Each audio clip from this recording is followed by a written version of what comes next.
going to hit them right between their eyes with their own criteria. And I'm going to say, good. Since you don't have a good reason to believe in the personal absolute creator God, what is your good reason for the impersonal absolute that makes God unnecessary? What is it?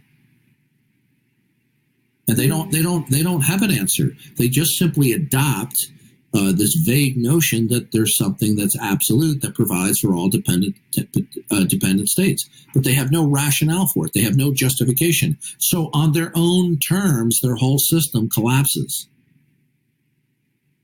It's game over. Yeah. If you look, I want you to imagine, just for the sake of argument, that the Christian God exists. And he has given self-disclosure, sovereign revelation that is infallible and inerrant about himself. Okay? So that means that the Christian God is the only prerequisite for all dependent states. And then if you deny that, you will have nowhere else to turn. Okay? Now they come along and they say, oh, well, I don't have a good reason to believe that the Christian God is the ultimate prerequisite for all dependent states. I said, good. And since you're spewing statements of dependency and dependent facts, what is it that is the ultimate and foundational basis for the actuality, intelligibility of those facts in your system? What is it? And they've got nothing. They're blowing smoke. They violate their own criterion. That's why atheism and agnosticism is hopelessly incoherent. That's why when many atheists come in this room, they will not challenge my trashing atheism, because they know if they challenge when I trash atheism, they're going to have to defend the coherence of atheism, which they cannot do.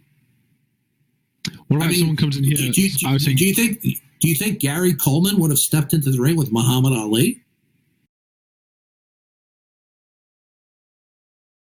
What about if they're spouting about another religion? What about it? And it's completely, let's say that it has text that have no contradictions to it, right? How would you dismantle that? No such thing exists. What is it? No such thing exists. Okay, so you won't take a hypothetical on that, I'm guessing. Well, that hypothetical completely mitigates against my ultimate commitment, which is the Christian God and his self-disclosure, so that it cannot exist. But if you say that it exists, bring it forward. Got you. And just like if I present to you a hypothetical that completely contradicts what you have an ultimate commitment to, you're going to dismiss the hypothetical unless I have a defeater for your ultimate commitment. What about the, what is it? What do they call it? I've heard it before. Flying spaghetti monster. When they say that they've seen that or they believe it, etc., or they say that it's spoken to them, they say it created the universe, etc., etc. Look, listen to me. First of all, we know historically that the flying spaghetti monster was concocted by a specific atheist individual simply to mock the God of Christianity. So are they talking about a different flying spaghetti monster other than the one that was concocted by an atheist to mock Christianity? No, in this actual example, it was the flying spaghetti monster. I was in the room with... Listen to me. First of all, you know and I know that the only reason why they're proposing this imaginary God that they're just making up, first of all, they're lying, okay? What do I mean? They're completely disingenuous because they're just simply trying to avoid the position that the Christian God is the ultimate prerequisite for dependent facts. So what they want to do is they say, well, they try to do a parody of the Christian God.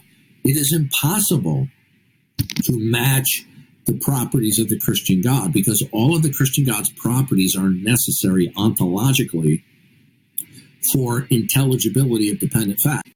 God must be personal, absolute, unconditionally non-dependent, be omniscient, omnipotent, and always truth-revealing, sovereign, and has a specific plan for eternity and human history, which he executes where it will not fail, and where he can secure that all men can know some things that they cannot be wrong about, including his natural and special revelation, which is historical. No other God can match that property set, sir. So what we have here is we have a bunch of atheists who have an adolescent mindset.